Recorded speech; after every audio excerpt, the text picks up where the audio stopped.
ప్రసంగాలు పూర్తిగా చదవట్లేదు. అసెంబ్లీలో చివరి దాకా ఉండట్లేదు.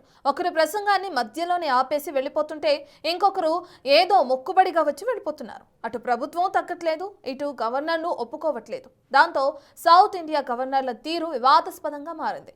దేశం మొత్తం ఇప్పుడు దీని మీదే డిబేట్ నడుస్తుంది.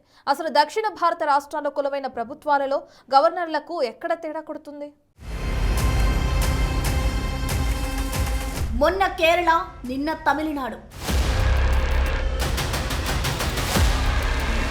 ఇప్పుడు కర్ణాటక గవర్నర్. రేపు ఎవరు?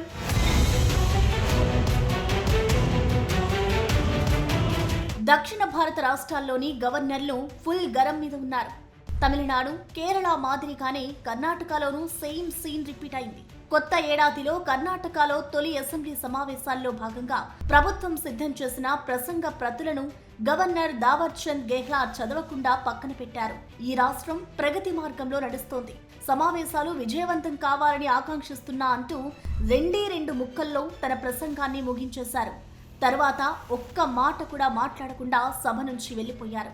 ఈ వ్యవహారం గవర్నర్, కర్ణాటక గవర్నమెంట్ మధ్య విభేదాలకు దారితీసింది. గవర్నర్ దావర్చంద్ గెహ్లాట్ తీరుపై అభ్యంతరం వ్యక్తం చేసింది. ఇది రాజ్యాంగ వ్యతిరేక చర్య అని సీఎం సిద్ధరామయ్య అన్నారు.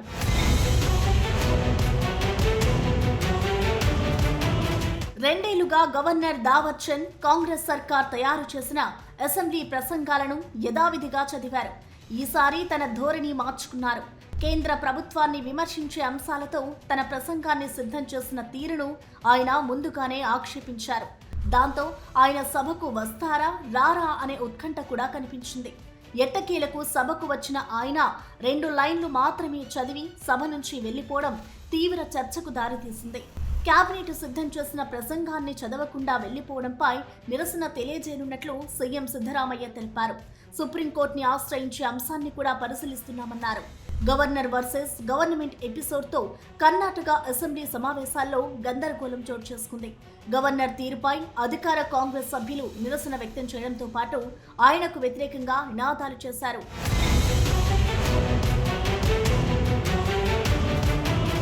గవర్నర్ ప్రసంగంలో కర్ణాటక కాంగ్రెస్ ప్రభుత్వం చేర్చిన కొన్ని పేరాలే ఈ వివాదానికి కారణమనే చర్చ జరుగుతోంది. మహాత్మా గాంధీ ఉపాధి హామీ చట్టం రద్దు అంశాన్ని ప్రస్తావిస్తూ కేంద్రాన్ని విమర్శించడం, కర్ణాటకకు నిధులు పంపిణీ విషయంలో అన్యాయం జరిగిందనే వ్యాఖ్యలు ఉన్నాయంటున్నారు.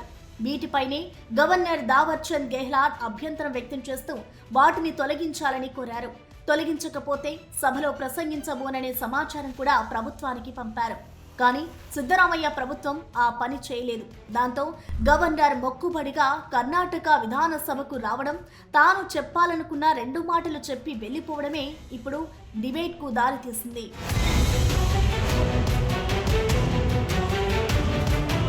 తమిళనాడులోనూ ఇంచుమించుగా ఇదే సీన్ కనిపించింది. గవర్నర్ ఆర్ఎన్ రవి సభను ఉద్దేశించి ప్రసంగించకుండానే సమావేశాలను బహిష్కరిస్తూ బయటకు వెళ్లిపోయారు. తమిళ తల్లి ప్రార్థనా గీతం పూర్తవగానే జాతీయ గీతం ఆలపించలేదని, ఇది ఆ గీతాన్ని అవమానించడమేనని తెలిపారు. సభలో ప్రసంగ సమయంలో తన మైక్ కట్ చేసి తనని అవమానించారని, అందుకే బయటకు వచ్చేశారని తెలిపారు. గవర్నర్ ఆర్ఎన్ రవి అసెంబ్లీ సమావేశాల నుంచి బయటికి వెళ్లడం ఇది వరుసగా 4వసారి. ఈసారి తనకిచ్చిన ప్రసంగ పాఠంలో తమిళనాడు ప్రభుత్వం కీలక ప్రజా సమస్యల్ని విస్మరించిందన్నారు. రాష్ట్రానికి వచ్చాయని చెబుతున్న పెట్టుబడిలో చాలా వరకు ఒప్పందాలు పెండింగ్లో ఉండడం, నేరాలు పెరగడం, డ్రగ్స్ కారణంగా ఆత్మహత్యలు, టీచర్ పోస్టులు భర్తీ కాకపోవడం, పంచాయతీ ఎన్నికలు జరగకపోవడం లాంటి వాటిని ప్రభుత్వం పట్టించుకోలేదన్నారు. అందుకోసమే ప్రసంగాన్ని బహిష్కరించినట్లు ప్రకటించారు. ఈ ఎపిసోడ్ తమిళనాడు అసెంబ్లీతో పాటు ఆ రాష్ట్ర రాజకీయాలను కూడా కుదిపేసింది.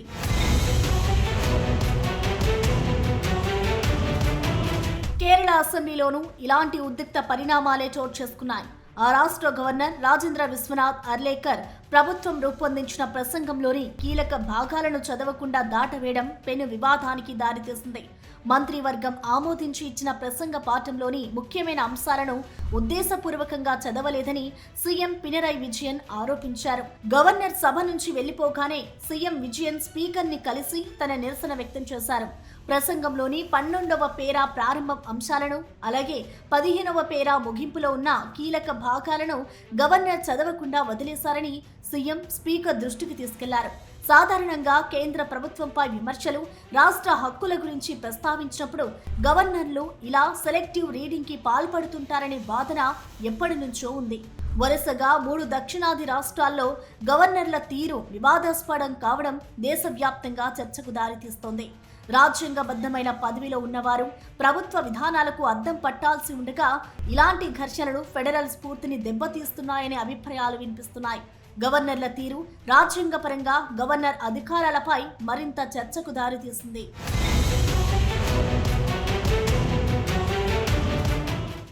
రీజన్ ఏమైనా ఉండని, పొలిటికల్ రియాలిటీ ఎలాగైనా ఉండని, కానీ అసెంబ్లీ నుంచి గవర్నర్లు మధ్యలోనే వెళ్ళిపోతున్న తీరు మాత్రం ఇప్పుడు ఇండియా మొత్తం హాట్ టాపిక్గా మారింది. సౌత్ ఇండియాలో గవర్నర్లకు గవర్నమెంట్లకు ఎక్కడ తేడా కొడుతుంది? వచ్చే బడ్జెట్ సమావేశాల్లో తెలంగాణలోనూ ఇలాంటి సీనే రిపీట్ అవుతుందా? ఏం జరగబోతుంది?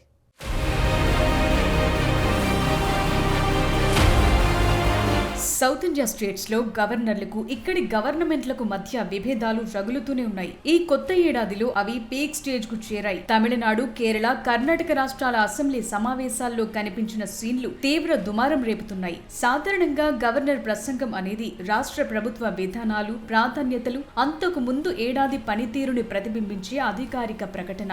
ఏ రాష్ట్రంలోనైనా సరే అసెంబ్లీ సమావేశాలు గవర్నర్ ప్రసంగంతోనే ప్రారంభం కావాలి. రాజ్యాంగంలోని ఆర్టికల్ 176 ఈ విషయాన్ని స్పష్టంగా చెప్తోంది. గవర్నర్ గనుక ప్రసంగం ఇవ్వనని చెప్తే ఆ ప్రభుత్వం నేరుగా సుప్రీంకోర్టు రాజ్యాంగ బెంచ్ ని ఆశ్రయించేందుకు వీలుంది. అంతేకాదు హౌస్ రూల్స్ ప్రకారం రాష్ట్ర మంత్రివర్గం ఏ ప్రసంగ పాఠాన్ని ఆమోదించిందో దాన్ని అధికారిక రికార్డుల్లోకి తీసుకుంటారు. గవర్నర్ కొన్ని అంశాలను వదిలేస్తూ చదివిన ప్రసంగాన్ని అధికారికంగా గుర్తించబోమని కేరళ స్పీకర్ కూడా స్పష్టం చేశారు. అందువల్ల గవర్నర్ దాటవేసిన అంశాలు కూడా అసెంబ్లీ రికార్డుల్లో భాగమవుతాయి. నిజానికి గవర్నర్ ప్రసంగం అనేది ప్రభుత్వ విధానాల ప్రతిబింబం మాత్రమే. గవర్నర్ వ్యక్తిగత అభిప్రాయాలు చెప్పే వేదిక కాదు. ప్రసంగం ఇవ్వకపోవటం రాజ్యాంగ ఉల్లంఘనగా పరిగణిస్తారు.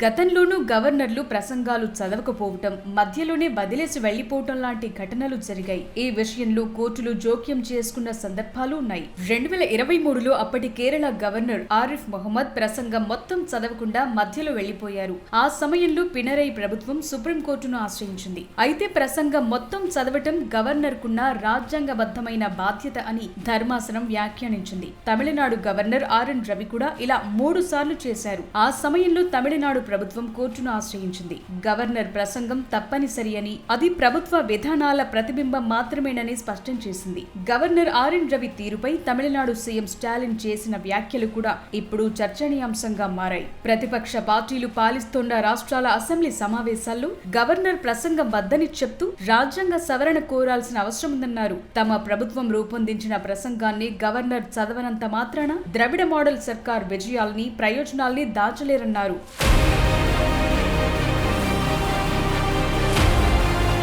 తమిళనాడు, కేరళ, కర్ణాటకల్లో సీన్లు చూశాక తెలంగాణలోనూ అలాంటి సీనే రిపీట్ అవుతుందా అనే ప్రశ్న తలెత్తుతోంది. ఎందుకంటే ఇక్కడ అధికారంలో ఉన్నది కాంగ్రెస్. ఇప్పటిదాకా గవర్నర్ విషయంలో మిగతా రాష్ట్రాల మాదిరి పరిస్థితులు తలెత్తలేదు. తమిళిసై సౌందరరాజన్ ఉన్నప్పటితో పోలిస్తే ఇప్పుడు లోక్ భవన్ కు ప్రభుత్వానికి మధ్య సంబంధాలు మెరుగ్గానే ఉన్నాయి.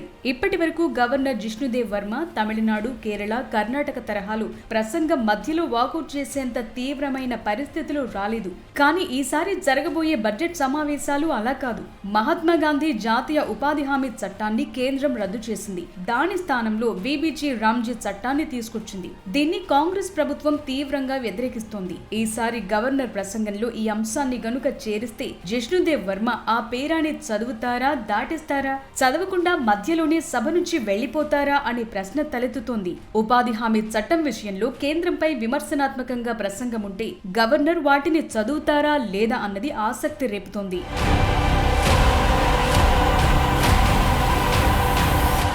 ఏదేమైనా దక్షిణాది రాష్ట్రాల్లో గవర్నర్ వ్యవస్థ చుట్టూ జరుగుతున్న చర్చలు ఆందోళన కలిగిస్తున్నాయి. అత్యున్నత పదవిపై అనేక ప్రశ్నలను లేవనెత్తుతున్నాయి. కేంద్రంలో ఒక పార్టీ, రాష్ట్రంలో మరో పార్టీ అధికారంలో ఉన్నప్పుడే ఇలాంటి ఘర్షణలు తీవ్రమవుతున్నాయి. అప్పుడప్పుడు అసెంబ్లీ ఆమోదించిన బిల్లులను కూడా గవర్నర్లు దీర్ఘకాలం పెండింగ్ లో పెట్టడం వల్ల పాలన స్తంభిస్తోందని రాష్ట్ర ప్రభుత్వాలు ఆరోపిస్తున్నాయి. గవర్నర్ వ్యవస్థ అనేది కేంద్ర రాష్ట్రాల మధ్య ఓ వారధిగా ఉండాలి. అది ఒక రాజకీయ ఆయుధంగా మారినప్పుడే ఇలాంటి ఘర్షణలు తలెత్తుతున్నాయి.